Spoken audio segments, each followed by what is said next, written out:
What's up, everyone? This is Parzival630 here, and welcome back to more Shiny Gold Sigma. In the last part, we got ourselves a Trico, and if you can't tell by now, this is post-commentary. So right. So I'm deciding right now who to put back into the PC while I go and pick up Trico. I decided to leave Butterfree because, to be honest, Butterfree's not going to serve me very well in the next gym, and it's also going to be, it's just been kind of lagging behind, so I decided to put it in the computer, or in the box, or PC, whatever, and we head over and check the Trico. So I ride my bike over, and get the Trico from the lady, and this thing is level 1. Yeah, so much for being strong, because this thing is literally, like, freshly hatched from the egg, which, yeah, so I'm upset. I go and head back into town, I do believe. So I think of, oh yeah, what do I do here? What the hell am I doing? Anyway, yeah, I head back into town, and I kind of decide, I try to decide, like, exactly what I want to do here. So I think, like, the best course of action is to heal up, get my Pokemon ready, and just go ahead and challenge the gym here. That seems like the best thing that I could... Oh, wait, no. What the hell am I doing?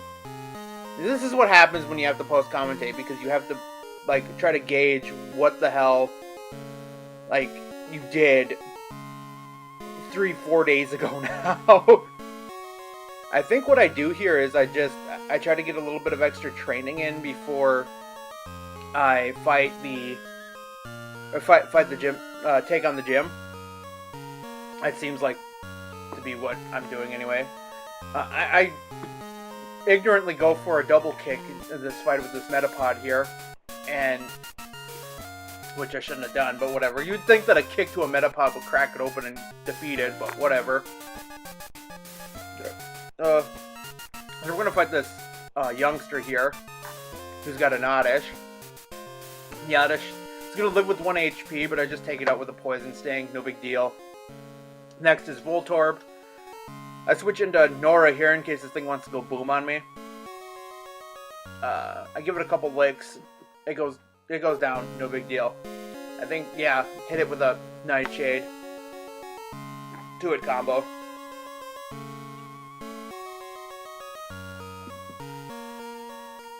I decided to put the Amulet coin on Nora there, just to get some extra money going, just in case I might need it. We run into a Sentret here. This is, you know, an easy one-hit kill. I try to get the level up again, just so I have some extra levels. I did have kind of an inkling what her Pokemon are going to be at, just from experience. So I decided to trend to level 23 or 24. And here I go using Nightshade on a normal type again. Just like second time this recording session, and it's just already, like, it's just too painful to deal with. I swear to God. So we'll go ahead and switch into Nidorino. I'm probably planning just to double kick the damn thing to death. The poor Bambi just gonna go down and die. The Deerling is, I think, a Gen 5 Pokemon. It was kind of cool seeing that thing. Let me get Cubone here. And luckily this thing really can't do anything to me because of Ghastly's Levitate ability. So ground types are ineffective against this particular ghost type anyway.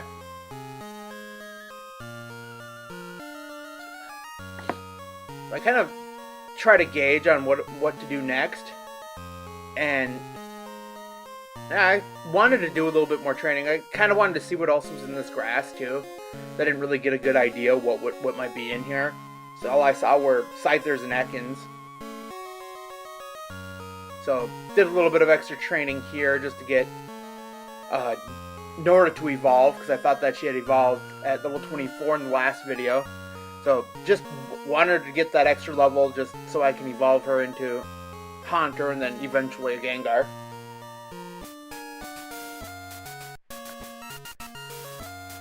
So a couple of Nightshades there takes out that Oddish, gets me up to level 25, and Nora is evolving. So now that Nora is evolved into a Haunter, she's going to learn Shadow Punch, which is a move that I don't think... Does it... No, it never misses. So I go ahead and I get rid of Nightshade, I do believe. Yes, I get rid of Nightshade for it. And she... yeah, and for whatever reason, I didn't think to evolve her right away, which I should have just did it there, but I completely spaced the fact that I could have evolved her as soon as she became a Haunter, because I have the Cable Links, which is the item for evolving trade Pokemon in this game. Not all trade Pokemon, I think only like the 8 that evolve by trading. Also, right here is around the time that I realized that I never hit record on my audio, and so I'm kind of ranting on about at this point why, you just went ahead and didn't hit the record button, what the hell's wrong with you? And now I gotta start all over, and I didn't really want to start over, so I just kind of decided that, maybe I'll just speed it up. Well, as you'll see in a little bit, I decided not to even keep any of the audio for reasons, again, like you'll see in just a few minutes when we take on the gym leader. So we're in the gym now, and for the most part I was expecting this to be a normal fairy type gym, but I saw right away that there's nothing but normal types in this gym so far. So we got, well, aside from Meryl, who is a fairy type as of Gen 6. So, and all 7 gens are in this game from what I understand. I haven't seen any Gen 7 Pokemon yet in this playthrough, but I do know in the latest version of this hack, Ultra Shiny Gold Silkma, there are Rockruffs in a cave that's a little further down. And let me tell you, like, I might be sounding like I'm a lot further in this playthrough then, but these games are vastly different from each other. There are so many differences that they might as well not even be the same game, but they are, in some respects. It's got the same structure and everything, the same designer. The same hacker is doing doing that. I went ahead and went for a bite here. It's not very effective, and I get the cute charm inflicted on me, so I just decided to switch out into Reggie here, who'll just take her out with a poison sting. It's kind of annoying, but whatever. And poison is super effective against fairy types, in case people who never played anything beyond Gen 4 might need to, well, might not know. Yeah, so I went ahead and checked with that guy to see what Pokemon are being used here, and it's just normal type. But a lot of her Pokemon are dual type. So I'm expecting, and I'm half expecting already at this point that she's gonna have the Clefairy like she did in the canon games. And so I'm anticipating on that being a thing. And that's kind of the reason why I taught Nidorino Poison Sting, just so that he has an extra move to use against her. Right here, I finally decide to evolve Nora into Gengar. And this thing does work. This thing is a beast, and serves me really well in this gym fight. So, I'm also kind of deciding like what I need to do. What are some strategies? This thing has, when it evolved, it came with Cursed Body, which is disabling hitting moves, any type of hitting move, just by a small chance. I don't know if it actually works though, because there are some moves that I get hit with in this, and it just doesn't seem to work. I would have much rather had the Levitate ability on this thing and continue missing ground type moves. That would have probably been the most optimal thing for me. So I'm going to take down this last trainer here, and to my surprise, this trainer has a Chatot, which, you know, they all have the same cry in this game. There's just a Bulbasaur cry because they're not programmed to have the cries from their gens yet. So, and a lot of Pokemon just do that. That's just their default cry when you put them into the game. It's just how it is. I don't know any of the logistics of it. I just know that that's the case with a lot of the newer Pokemon. And some of the older ones too, like, if it's not part of Gen 3, then they'll probably have that, unless he manages to put the cry in ahead. So here we take on Whitney, and my voice for Whitney was even stupid. She was like whiny and like high pitched. Like it really hurt my voice to do this. So this is Leader Whitney. She is in fact going to lead off with her Clefairy, which is only level 15. This is embarrassing. I was going in thinking that, oh yeah, I'll go ahead and train up really high, and yeah, first Pokemon level 15. I was like, oh no, I over leveled. And I was thinking that she was going to heal right away. I should have just went ahead and just gone with the Poison Sting and took care of her that way.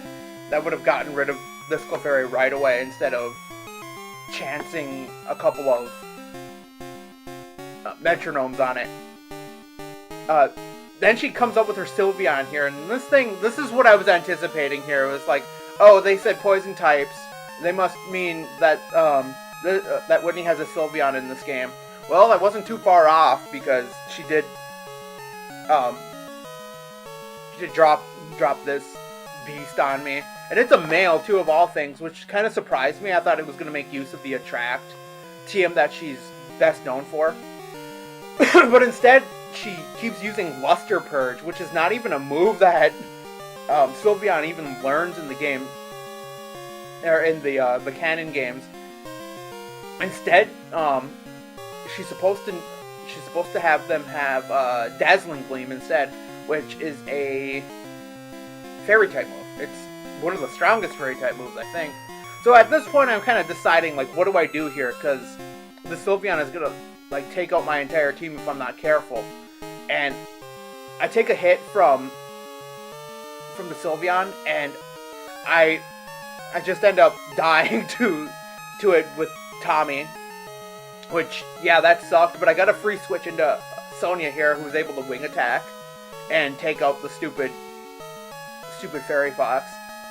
Next, she's gonna bring out her Miltank. This thing is why I hated the recording so much.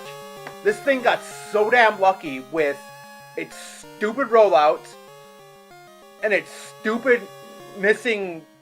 I don't know. I really don't want to rant too much about it, because, like, you'll see this fight goes on forever because of this damn Miltank. Because I can't hit it with any type of ghost type attack. I have to keep switching into Reggie, getting off what I can from it, and then within a turn or two, it gets back up. Like, I wish I had like a move that or an ability like Intimidate in this fight, so I could whittle down like her attack eventually. But no, it just keeps getting lucky with all of the hits, and it's just overall annoying. Luckily, the worst thing that Miltank can do to Gengar is rollout, and so like Stomp and Dizzy Punch aren't going to be too much of a factor. I spent a good portion of this fight though thinking that I saw all four of her moves, thinking that she didn't have Milk Drink.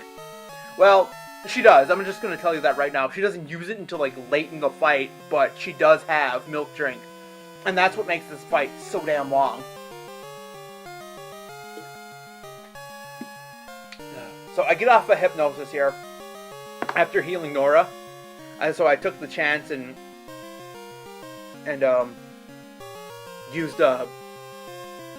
used Hypnosis, got her to go to sleep, healed up Crocomire, switched into Crocomire to get that full thing, and it wakes up again. Like, full HP, yeah, that's fine. And then it uses a damn Citrus Berry. This thing does whatever it takes to stay alive. It is annoying, I don't like it, and so I just decide that maybe one of the things that I want to do is try to get the freeze on it, but also I'm afraid that it's going to do a rollout and not and then take out my Crocomire right away. Again, all she does the entire fight is use stupid healing items on this stupid cow. Like, this thing is beastly enough. I don't need it to be, healing up every 5 seconds because it's, because I hit a range on how much I can, the healing range, that's what I'm trying to say. So I switch back into Gengar here, hit it with a Confuser, and I try to get it to go back to sleep. It snaps out of confusion. I didn't get a single, hit from the confusion during that cycle. And at least I don't think, but this time it does. And I continue to try to get the hypnosis to connect. And it just, yeah, the accuracy on hypnosis is absurd. I don't really like it. And right there you saw the milk tank did the do milk drink, which, yeah, it's again not my favorite thing in the world. I try to switch into Crocomire again, so I heal up, and I do believe, I switch into Reggie here. I try to get a couple more double kicks off. It wakes up, snaps out of confusion, hits me with Dizzy Punch. I get confused, and so now I have to make a choice here. I could heal, or I could switch out. I decide to heal here, and doesn't work. I switch into Gengar again. A lot of this fight is just me switching between Nidorino and Gengar over and over again, trying to get this thing whittled down to nothing. And for whatever damn reason, it just keeps healing itself and making the fight even longer. It's so damn annoying. It's so tedious to deal with this stupid normal type that shouldn't be an issue, but it is. It's because it's got such high defense, such high special defense, and it's got the move rollout. Like, this thing is built to annoy you, and that's what it does. It's yeah. In the past, I've never really had an issue with Miltank because you can easily try to Machop in the regular games for a Drowsy or an Abra, and that's easy to get in one of the routes. They're so common in some of the routes that the trade is really easy. But in this case, like, Machop appears in the wild, and you have a chance along with the Drowsy and the Abra to catch a Machop, and I just happen to have a Drowsy instead. What I could have done, I suppose, was get the Drowsy out and then used a lot of the moves that come with that, because a lot of the moves that Drowsy learns are special attacks, and plus it comes with Meditate, and Meditate doubles the attack every time you use it, I do believe. I'm not 100% certain. So, I could have done that. Again, a lot of the stuff that I do in this fight are just, that's improv on what I was dealing with at the time. And so, I try to just start poison stinging this thing, thinking that, every once in a while I'll eventually get the poison off on it and be able to defeat the Miltank. But I also have to be careful because a lot of the things that it's going to do is break through the confusion, hit Nidorino like a tank, and then kill my Nidorino, and then I won't be able to get the off, the poison off eventually. So I decide that I need to use an item to heal off the... What am I trying to heal off? Oh, the confusion. So, or maybe I was looking for something. I don't remember what I was looking for. But anyway, I switch into Reggie here, and I start poison stinging again, just trying to whittle this thing down a little bit at a time. It tries to start up a rollout and misses for whatever goddamn reason, which I got lucky there. I get the poison off finally, so I don't have to put this thing to sleep anymore. Eventually this thing is going to be whittled down to nothing, and I think I won at this point. There is nothing that will stop me from beating this stupid cow. So I decide that what I want to do is stall this thing out until it either hits itself to death or or the poison takes it out. It can't have that many more milk drinks left on its repertoire. I just stalled with the shadow punch here. It's not, I'm not trying to prove a point by doing this. It's just hoping that eventually the confusion is going to hit it. It snaps out of confusion, hits me with a rollout. I decide to go to one last confuse ray. At this point, I'm starting to get worried because I might not be able to take this thing out because of the because I'm running out of confuse rays. It breaks through the confusion and takes out Nora. At this point, this sucks. It takes out Nidorino, and at this point, I am freaking worried. I am worried what's going to happen next, and then it just freaking happens. It stops with rollout, and I'm able to take it out with a wing attack. Like, oh my god, that fight lasted forever, and I never want to see another Miltank as long as I freaking live. It was just scary. It was sad to see my Pokemon just go down. This Floette comes in at level 17, tries to do Grass Whistle, and I kill it in 2 hits. Like, that's how annoying the Miltank in this game is. It's just that annoying. Whitney cries her freaking stupid head off. I get my plane badge, and I am out of Dodge. I'm getting the hell out of here. I got 3 guys that I need to bury now because Sylveon killed Tommy, and Miltank killed 2 of my other Pokemon. Like, freaking Nora. Like, I had all these plans for Nora for the next gym because Gengar's going to be able to outspeed just about anyone. I was going to train to, like, an absurd level just so that, I won't be able to stop it. Like, nothing would be able to stop it. Nope. That's not how things work out in a Nuzlocke sometimes. And, yeah. That pretty much did it there for me. I was pretty much defeated. I really didn't want to bury these 2, but Nuzlocke rules say that that's what you gotta do when a Pokemon dies. So I go into box 1 here, and I decide to get out Sawyer. Well, I decided to get out Beetle, and I kind of, I'm on the fence about getting Banana Dip out, but in the end, I really don't train the thing. It's just not worth keeping around. So I go out, I heal my Pokemon back to full, and I basically get the hell out of Goldenrod here. I decide to train up Trico. Just to have another grass type on the team. It was just a good idea to have. And yeah, that's the end of the episode today. Take care, everyone.